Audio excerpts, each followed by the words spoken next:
안녕하세요. 오늘은 오늘 1세대 1주택 얘기 중에서 좀 재밌는 사연이 하나 있습니다. 결혼을 해서 살았어요. 근데 아파트를 샀죠. 물론 이제 아파트를 6억에 샀는데 강동 소재의 아파트를 6억에 샀네요. 근데 이거를 이제 몇 년이 지난 다음에 팔았단 말이죠. 그러니까 이제 당연히 1세대 1주택 비과세 양도세가 면제된다 라고 이제 생각을 했던 거예요. 근데 하필 남편 명의로 시골에 주택이 하나 있었던 거예요. 요런 사연입니다. 오늘 내용이. 자, 이제 자세하게 한번 설명드릴게요. 화면 봐주시면 2009년도 7월 달에 시골에다가 A주택을 취득했어요. 이거 증여네, 증여. 그러니까 이제 증여는 받은 거죠. 무상증여, 유상증여 있는데 증여 아마도 부모님한테 받은 것 같아요. 이거는 살아계실 때 증여해 주신 거예요. 시골 주택이니까 그냥 받으셨겠죠. 이게 설마 주택에 들어갈까라고 생각하시고. 자, 그런데 결혼을 하고 2018년 1월 달에 B주택 아파트를 샀습니다. 자, 근데 요게 취득 당시에 취득가가 6억이었네요. 근데 이제 이거를 쭉 갖고 있다가 2023년도 11월 달에 팔았어요. 양도했는데 2배가 됐어요. 아파트는 그럴 수 있죠. 이거 한참 좋을 때네요. 보니까 12억에 팔았습니다. 자, 그러면 기본적으로 이제 부인 입장에서 봤을 때는 1세대 1주택이니까 양도세가 없겠구나 생각을 했을 겁니다. 근데 이거를 양도를 하고 난 다음에 실제로 이제 1세대예요, 정확하게. 우리 일단 주택에 대한 그러니까 주택이 뭐냐, 이 주택을 좀 잠깐 좀 볼까요? 이 얘기를 하기 전에 주택은 소득세법에 나와요. 소득세법 어디 나오냐면 88조에 나옵니다. 88조. 중간중간에 이렇게 제가 이렇게 찾을 때 속도가 좀 느리거든요. 이 법령센터에서 좀 약간 느린 것 같아요. 자, 여기 보면 양도 정의 중에서 중간에 주택이라는 게 뜰 겁니다. 여기 지금 보면은 1세대라는 것도 정의를 지금 하고 있고, 주택은 여기서 이 공부가 굉장히 중요한 겁니다. 공부상의 용도 구분과 관계없이. 자, 공부. 이런 거하고 상관없이 세대원 구성원이 독립된 주거공간에 사용할 수 있는 구조로 대통령이 영에서 정하는 구조를 갖춰 사실상 주거용으로 사용하는 건물을 말한다. 그 용도가 분명하지 않을 땐 그 용도가 분명하지 않을 때 이때는 공부상의 용도를 따른다. 자, 이렇게 돼 있죠. 자, 이거를 잘 기억하고 계셔야 돼. 지금 상황이. 자, 이런 상황인데 지금 해당하는 요 사례 같은 경우는 이 김 씨가 시골에 그냥 방치되어 있었으니까 이게 사람이 살지도 않고 방치되어 있으니까 당연히 주택수에 포함되지 않는 걸로 알고 있었어요.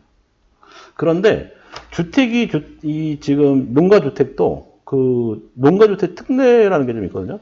조특법이라는데 조세특례법이라는 게 있는데 거기서 농가주택을 주택수에서 빼주는 그 요건들이 몇 가지가 있습니다. 이따가 잠깐 보여드릴게요. 근데 그리고 소득세법 상에 어느 정도 사이즈 작은 거 그러니까 시가표준액이라고 보통 표현하는데 시가표준액이 1억 원 미만의 주택은 주택으로 보지 않는 경우도 있죠.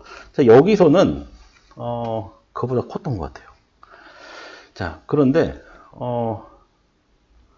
그거를 이제 주택을 본인이 잘못 알고 있었던 거예요. 본인이 잘못 알고 있었고 결혼해서 이후에 살고 있었던 B주택을 소위 이제 양도를 했던 거죠. 한 5년 가까이 돼서 이제 양도를 한 거잖아요. 그래서 이제 신고할 때는 1세대 1주택이다 라고 해서 비과세로 신고를 한 거예요. 그러다 보니까 나중에 이제 확인해 보니 이 시골주택이 그러니까 이제 세무당국에서 1세대 1주택이 아니다 해서 미적용 1억 8,900만 원에 대한 소득세를 내라. 한 6억 정도 벌었다고 생각을 했는데 1억 8,900에 세금을 내야 되니까 잘못한 거죠. 이거 굉장히 큰 일이에요. 자, 그러면 우리가 이제 이게 왜 주택이 포함이 되고 왜 문제가 생기냐는 거에 대해서 얘기를 좀 해보면 이런 겁니다. 제가 소득세법에서는 주택으로 사용하던 그런 건물이 장기간 공가 상태가 있는 경우에도 그런 공가 상태에서 방치 방치되면은 사실 주거용으로 사용할 수 없는 경우잖아요. 이런 경우에 공부상 주택에, 이런 경우에도 공부상, 아까 잠깐 보셨듯이 공부상 그 주택에 해당된다. 이런 경우는 주택수에 포함이 되는 겁니다. 단지 이 사실상 주거로서의 기능이 상실된 폐가 상태인 경우는 이가 달라요. 그때는 주택으로 보지 않습니다. 이거 참고하셔야 돼요. 자, 그래서 그런 내용이고요. 그러니까 반드시 이제 이거 다른 주택을 양도하기 전에는 그 해당 주택이 주택수에 포함되는지 안 되는지 반드시 확인을 해야겠죠. 사람이 거주할 수 있는 주택에 해당되면 이건 주택수에 무조건 포함돼요. 그래서 어떻게 되냐. 이런 경우에 이거는 제가 해봤어요. 저희도 시골에 하나 집이 있어가지고 실제로 한번 천안에 집이 있어가지고 한번 그 폐가를 한번 멸실한 적이 있는데, 시골에 이제 방치되어 있는 주택을요, 다른 주택 양도, 그러니까 잔금 청산 전에 철거를 해서 멸실을 하는 겁니다. 멸실하는 경우에, 그런 경우에는 양도 당시에 1주택만 보유하는 상황이 생기잖아요. 그럴 경우는 1세대 1주택 비과세가 가능하다. 이렇게 보시면 될 것 같아요.